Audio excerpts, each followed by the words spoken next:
Ikalabintatlong Kabanata. Panalangin para tulungan.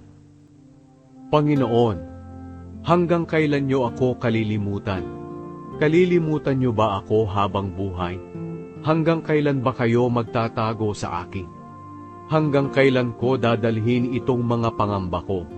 Ang aking mga araw ay punong-puno ng kalungkutan. Hanggang kailan ba ako matatalo ng aking mga kaaway? Panginoon kong Diyos, bigyan niyo ako ng pansin.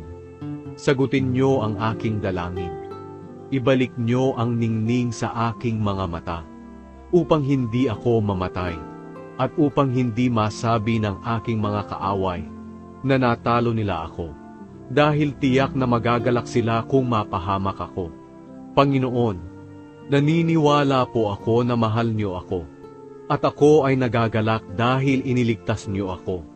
Panginoon, aawitan kita dahil napakabuti niyo sa akin mula pa noon.